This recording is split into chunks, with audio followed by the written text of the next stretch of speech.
नमस्कार, स्वागत है एक बार फिर से आप सभी का आपके अपने चैनल हनुमान सेवा परिवार में। आशा करते हैं कि प्रभु श्री हनुमान जी और परम पूज्य गुरुदेव बाबा नीम करौरी महाराज जी आप सभी भक्तों पर असीम कृपा सदैव बनाए रखें।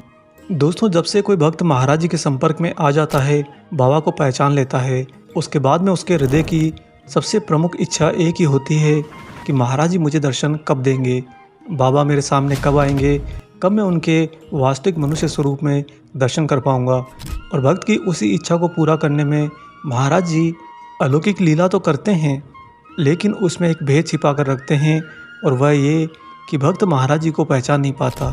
और ऐसा करने के पीछे प्रमुख कारण ये भी है कि महाराज जी इस समय सूक्ष्म अलौकिक ऊर्जा के रूप में है, जो कि असीमित है, और उसी अलौकिक दुनिया और इस भौतिक दुनिया के बीच में एक बंधन है। उस बंधन के कारण ना तो प्रकृति अपने नियम तोड़ती है, ना ही महाराज जी उस प्रकृति के लाडले होते हुए उस प्रकृति के विपरीत कुछ भी करते हैं। लेकिन महाराज जी अपने हर एक भक्त से चूँकि बहुत ज़्यादा प्रेम करते हैं, बहुत ही ज़्यादा उसके प्रति करुणा भाव रखते हैं, इसी कारण से महाराज जी समय समय पर अपने भक्त को दर्शन जरूर देते हैं, लेकिन अपने ही दर्शन की उस लीला को इस तरह से विस्तारित रखते हैं कि भक्त उन्हें पहचान नहीं पाता। यहाँ तक कि कई बार ऐसा भी देखा गया है दोस्तों कि जो लोग बाबा को बिल्कुल नहीं जानते, महाराज जी के बारे में कभी नहीं सुना, या एक आध बार कहीं पर नाम सुन लिया हो तो बात अलग है, ऐसे लोगों के सामने भी महाराज जी आ जाते हैं। और जितने भी भिन्न भिन्न प्रकार के बाबा के दर्शन देने के वृत्तांत दृष्टि में आते हैं, उनसे तो यही प्रतीत होता है कि महाराज जी कई बार अपने भक्तों के मिलने से पहले भक्त बाबा को पहचाने उससे पहले भी उन्हें दर्शन देते आए हैं।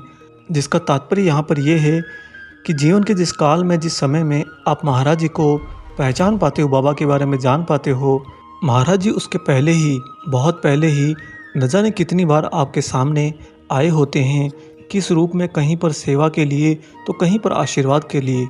लेकिन वह मनुष्य चूँकि बाबा का कभी नाम ही नहीं सुना होता है, तो भला कैसे पहचाने कि कौन सा मनुष्य महाराज जी हो सकते हैं और कौन सा मनुष्य साधारण मनुष्य। इसी भाव को भेदने के लिए महाराज जी ने अपने सारे भक्तों को एक बहुत ही सत्य रूपी सीख दी है कि हर एक मनुष्य के अंदर अगर तुम प्रभु श्री राम जी को देखोगे तो उसी मनुष्य के रूप में मैं भी तुम्हारे सामने आ जाऊंगा। और ये बात पूर्ण रूप से सत्य है दोस्तों। आप अपने जीवन के अंदर अपने आसपास के हर एक मनुष्य को प्रभु श्री राम जी के दायरे से देखिए, प्रभु श्री राम जी का उनके अंदर पूर्ण अस्तित्व देखिए। ऐसा अगर आप अपने जीवन के अंदर अपनाने लगेंगे तो स्वतः ही आपके अंदर हर एक मनुष्य के प्रति प्रेम का भाव जागेगा, हर एक मनुष्य के प्रति आदर सत्कार का भाव जागेगा, यहाँ तक कि आप स्वयं भी हर एक मनुष्य के भक्त हो जाएंगे। ऐसा करने पर न जाने कौन से समय, किस मनुष्य के रूप में आप ही के सामने महाराज जी खड़े हो जाएंगे। और अगर विशेष कृपा हुई तो बाबा आपको यह भी बतला देंगे कि मैं ही बाबा नीम करौरी हूँ।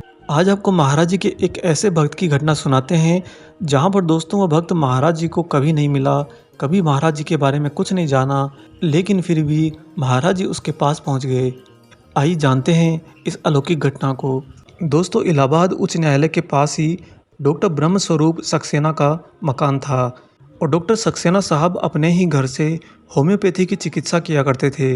अपने उस अनुभव को याद करते हुए डॉक्टर सक्सेना साहब कहते हैं कि मेरे पास में कई बार असाध्य रोगी आते थे, न जाने कैसी कैसी बीमारियां लेकर, और आकर मुझसे बोलते कि हमें बाबा नीम करौरी ने भेजा है।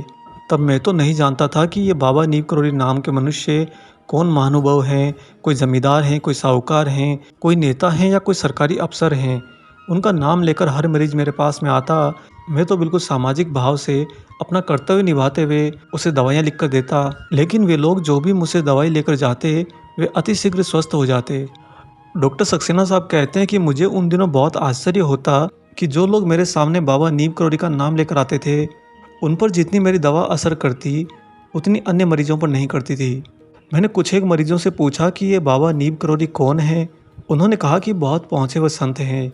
मैं उस समय तक बाबा को बिल्कुल भी नहीं जानता था, कभी ना उनका चेहरा देखा, ना कोई चित्र देखा, लेकिन चूंकि मैंने ये पाया कि जो भी मरीज़ उनका नाम लेकर आता वह मेरी दवा पाते ही अतिशीघ्र स्वस्थ हो जाता, इसलिए मेरे मन में भी ऐसे बाबा नीम करौरी से मिलने की इच्छा जागने लगी। लेकिन उन्हें मैं कहाँ तलाशता। तलाशा उसे जाता है जिसके बारे में आपने सुना हो, जाना हो, जिसका कम से कम चेहरा तो पहचानते हो, परंतु बाबा नीम करोली को मैं तो 1% भी नहीं जानता था, पूर्ण रूप से अनजान था।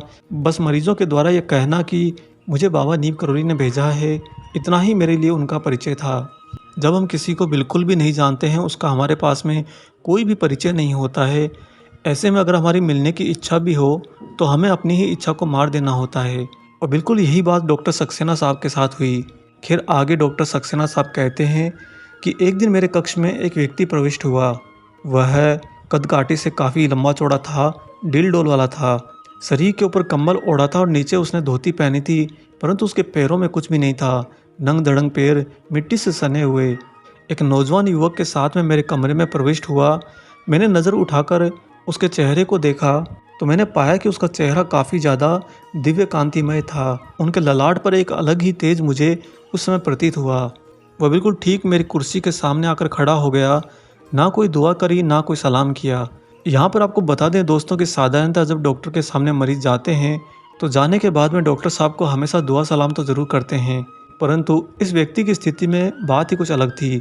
जब उसने डॉक्टर सक्सेना को कोई दुआ सलाम नहीं किया तो डॉक्टर सक्सेना थोड़े से खिन्न हो गए।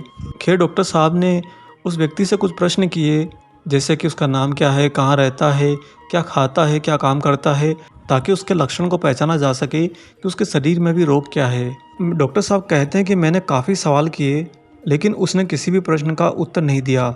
बस अपने बड़े बड़े हाथ आगे करते हुए बोला कि मुझे हाथ की हथेली में कुछ गर्मी महसूस होती है, इसके लिए तू दवा दे दे, जो दवा तेरे समझ में आए वही दे दे।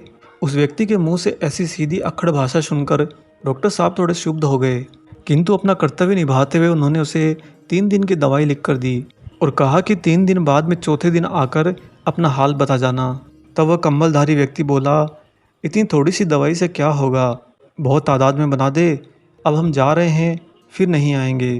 तो डॉक्टर साहब ने सोचा कि शायद ये राह पथिक है जो इस इलाके से गुजर रहा था और हमारे पास में इलाज के लिए आया है। अतः संवेदना दिखाते हुए डॉक्टर साहब ने एक बड़ी शीशी में काफ़ी सारी दवा भर दी और उसे दे दी।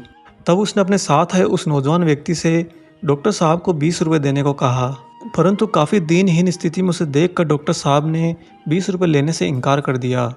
वह व्यक्ति काफ़ी जिद करने लगा तो डॉक्टर साहब ने 20 रुपये लेकर नज़दीक ही रखी दान पेटी में डाल दिया। खैर वह व्यक्ति और उसके साथ आया नौजवान दोनों दवा की शीशी लेकर कमरे से बाहर चले गए।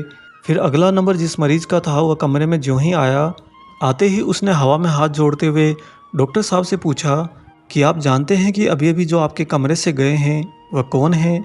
डॉक्टर साहब ने झुंझलाते हुए कहा कि नहीं, मैं नहीं जानता, शायद कोई अक्खड़ आदमी था। दोस्तों उसने जोड़े हुए हाथ माथे पर लगाकर कहा कि वे बाबा नीम करोली थे। आगे वह मरीज बोला कि भारत के ये महान संत हनुमान जी के अवतार अपनी बारी की प्रतीक्षा 2 घंटे तक करते रहे, जब नंबर आया तभी आपके कमरे में घुसे। जो ही उस मरीज के मुख से डॉक्टर साहब ने सुना कि वे तो बाबा नीम करोली थे, डॉक्टर साहब स्तब्ध रह गए। कई महीनों से अपने मन में पाले अभिलाषा कि मुझे कब बाबा नीम करोली के दर्शन होंगे, और देखो आज बिल्कुल सामने खड़े रहे, काफ़ी समय तक खड़े रहे, लेकिन डॉक्टर साहब उनकी आव भगत करना तो दूर की बात, उनके चरण तक नहीं छू सके। डॉक्टर सक्सेना को तब बहुत ज़्यादा ग्लानि हुई कि मैं अज्ञानतावश उनका यथोचित सम्मान भी नहीं कर पाया। विचार मन में आते ही डॉक्टर साहब दौड़कर अपने क्लिनिक से बाहर आए, यहाँ वहाँ दृष्टि घुमाई, लेकिन न तो बाबा नीम करोली थे और ना ही वो उनके साथ आया हुआ नौजवान था। बस जो अनुभव था वो ये कि बाबा नीम करोली महाराज जी ने उस भक्त की इच्छा भी पूरी कर दी, जो भक्त वास्तव में उनकी भक्ति करता ही नहीं था। बस मन में जो हल्की सी अभिलाषा लिए बैठे थे डॉक्टर साहब, महाराज जी उस पर भी अपनी कृपा कर गए। तो दोस्तों जो भक्त दिन रात महाराज जी को ध्याते हैं, क्या आपको लगता है कि उनके जीवन में महाराज जी कभी दर्शन देने नहीं आते होंगे? आते हैं, एक बार नहीं अनेक बार आते हैं, लेकिन वही भक्त महाराज जी को पहचान कर पाए, उसके लिए उसके मन में सभी मनुष्य के प्रति ईश्वरीय भाव होना चाहिए। अगर महाराज जी की भक्ति करने वाला भक्त हर एक मनुष्य के अंदर प्रभु श्री राम जी को देखने लगेगा, तो स्वतः ही एक ऐसा समय आएगा जब बाबा नीम करोली महाराज जी को वह भी पहचान जाएगा। यह यूँ कहिए कि महाराज जी खुद ही ऐसी कृपा कर देंगे कि उसके सामने साक्षात अपना रूप प्रकट कर देंगे। बाबा के ऐसे अलौकिक दर्शन आपको अतिशीघ्र प्राप्त हों, इसी के साथ हम आशा करते हैं कि आज का ये वीडियो आपको ज़रूर पसंद आया हो। वीडियो अगर अच्छा लगा है तो जाने से पहले इसे लाइक कर दीजिए, और अगर आप चैनल पर नए हैं तो चैनल को सब्सक्राइब भी कर लीजिए। मिलेंगे बहुत जल्दी ही एक और ऐसे ही अलौकिक वीडियो के साथ में। तब तक अपना और अपने माता पिता का संपूर्ण ख्याल रखिए और परम प्रभु श्री राम जी का निरंतर गुणगान करते हुए बाबा हनुमान और बाबा नीम करोली महाराज जी की निस्वार्थ होकर सेवा करते रहिए। जय सिया राम।